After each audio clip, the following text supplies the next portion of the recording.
مع او ضد ان الكويت تستضيف خليجي 26؟ والله حاليا ضده. مو جاهزين. ضد الفكره 100% بعد. عندك استاذ صليبيخات تقريبا صار لهم الحين 3 سنين بعدها للحين من برا ما كمل. شوف ملاعب ما في، مشات رياضيه ما في، ما عندك شيء. راح نتفشل. كاس الخليج هذه البطولة الأعز والأغلى بالنسبة لنا احنا، وين ما كانت هذه البطولة في أي دولة خليجية الجماهير تروح بكثافة كبيرة حق هذه الدول وتحرص أن تحضر هذه البطولة. البطولة اللي طافت كانت خليجي 25 مقامة في البصرة، البطولة كانت ناجحة وحلوة. يقول لكم أن البطولة الجاية اللي بتكون سنة 2024 يعني بعد سنة مقدمين اقتراح بحيث أنها تصير في الكويت. ايش رايكم؟ الكويت قادرة أنها تستضيف هذه البطولة ولا لا؟ خلينا نشوف رأي الناس. شنو آخر حدث رياضي شفته؟ كاس الخليج 25. حلو. انزين، كاس الخليج كان بالبصرة. يقولون في مقترح أن كاس الخليج 26 الجاي بيستضيفونه الكويت، ايش رايك بالحكي؟ حدث العاقل بما يعقل. يعني لا ملاعب لا ارضيات، ومنذ سنين رياضه مهمله، يعني ما في احد ملتفت الجانب الرياضي. بالنهاية انت عندك استاد جابر ملعب يشيل 60,000. 60,000 بس هل راح تلعب المباريات كلها هناك؟ زين، ونادي الكويت ونادي كاظمه. نادي الكويت نادي كاظمه بس ارضياتهم تو مجددينها. يعني ملاعب يعني سعه ما في.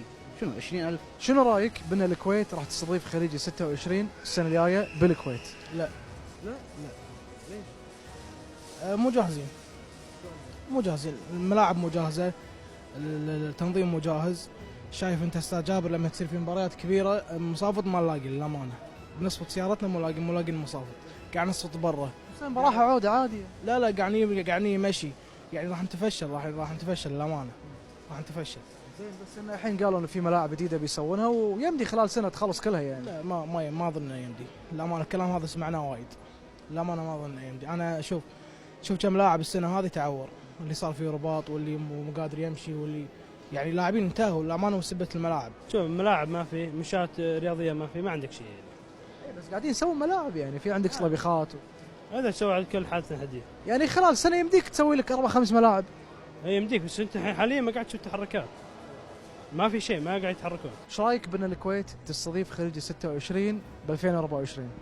شيء حلو صراحة، ونتمنى أن الكويت يعني تستضيف كأس الخليج، وإنجاز حلو يعني راح يكون. وهم سمعنا شيء حلو بعد، أن كنا الرئيس القطري قال أنه بيزيدون عدد المنتخبات، فبالعكس راح يكون. اي نعم.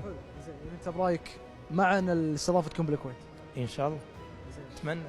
اكو وايد ناس تقول ان احنا بالكويت ما عندنا ملاعب وما عندنا منشآت جاهزه، بشكل عام احنا مو جاهزين عشان نستضيف بطوله مثل البطوله العزيزه علينا احنا كالكويت يعني. لا بالعكس، فيه يعني عندك استاد جابر، وعندك نادي السلام او استاد السلام اللي هو كاظمه.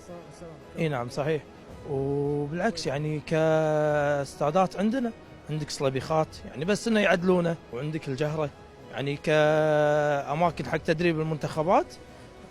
عندنا اماكن، عندك صليبيخات، عندك شباب، ويعني عندك كذا يعني كذا استاد او كذا نادي. والله صراحه ما ارشح الشيء هذا، لان انت شايف الملاعب عندنا شلون صايره، ارضيه سيئه، لاعب يتعور.